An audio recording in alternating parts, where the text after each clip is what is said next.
kids, this is teacher Vidya. My aim is to make you all to determine how events from 1922 to 1929 led to a call for Purna Swaraj from British rule. Let us learn about the second phase of national movement which spans from 1905 to 1916. The Chauri Chaura incident, with the British firing into a crowd of peaceful protesters, led Gandhiji to suspend the movement. He focused on social work to help the rural poor. Motilal Nehru wanted to continue to fight for political freedom by serving as British consuls and opposing their actions. In 1927, Sivan Commission proposed changes to the Indian Constitution. Huge protests against it, which were ruthlessly crushed. Example: Lala Lajpat Rai died due to injuries in a protest. The popular slogan was Siman Go Back. Purna Swaraj was a declaration of complete independence made by the INC, Indian National Congress. The second phase of national movement saw greater participation of people in the freedom struggle. It was for the first time that Indians fought for Purna Swaraj or complete independence from the British rule. The Siman Commission was sent to India to propose constitutional changes.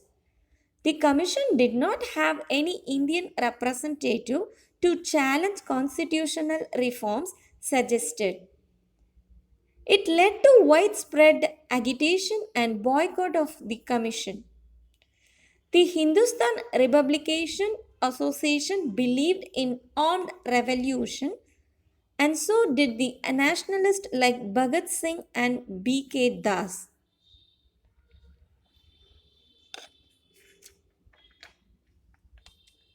Let us learn about the civil disobedience movement and the non-violent actions taken to demand Indian independence from the British. The event was the Dandi March by Gandhiji and his followers. He wanted Indians to break the salt law by making salt from the sea water. The civil disobedience movement started and eventually led to Gandhiji's arrest.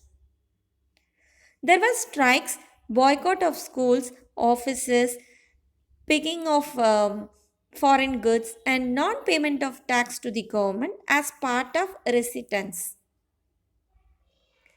The first round table conference was called in London to discuss the recommendations of the Siman report. The march to Dandi was critical because it showed that a large group was willing to protest British rule. To please the Indians, the British signed the Gandhi-Irwin Pact in 1931 to release political prisoners in return for suspension of the civil disobedience movement. Gandhiji was invited to attend the second round table conference. The talks failed as Gandhiji refused to accept the demands put forth by the government. Gandhiji refused the civil disobedience movement. Women came out of their homes for the first time. Women's participation gave the national struggle immense force. They took part equal part as the men for the first time, though they had to fight for their right to participate initially. Sarojini Naidu. Sarojini Naidu has an important role in convincing Mahatma Gandhi to allow women to take part in the Dandi March.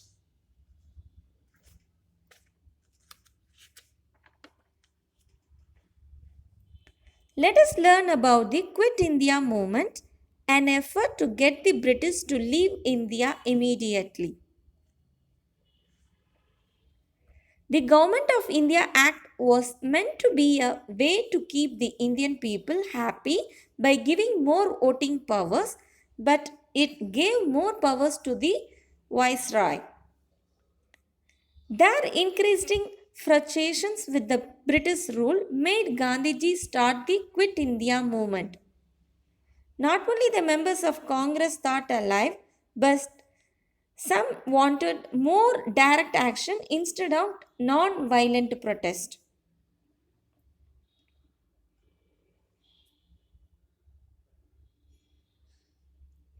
A popular slogan was Do or Die. A satyagraha lays down his life but never gives up. That is the meaning of the Do or Die slogan. The major demand of Indians was total independence from Britain. Not everyone agreed with Gandhiji's ideals. Some wanted more intense action. Subhash Chandra Bose was another important leader who led the Indian National Army and he believed in armed revolution.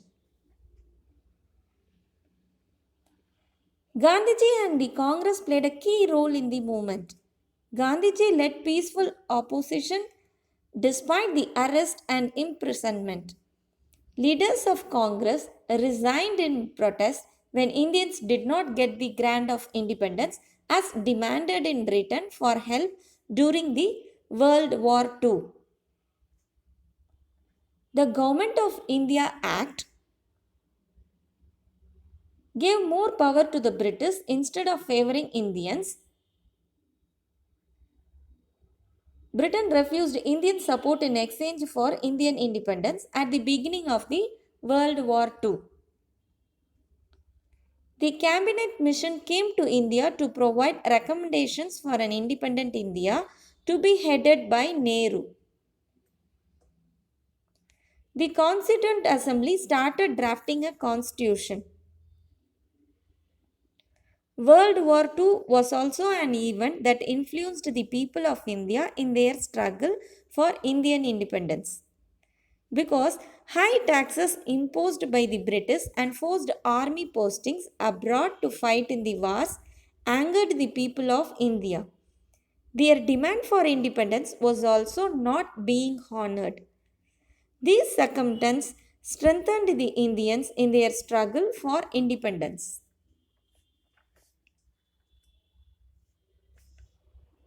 Direct Action Day happened on 16th August 1946 after the failed cabinet mission.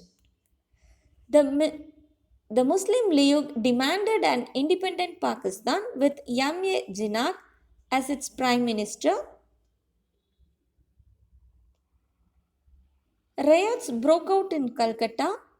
By 1947, riots spread to northern India.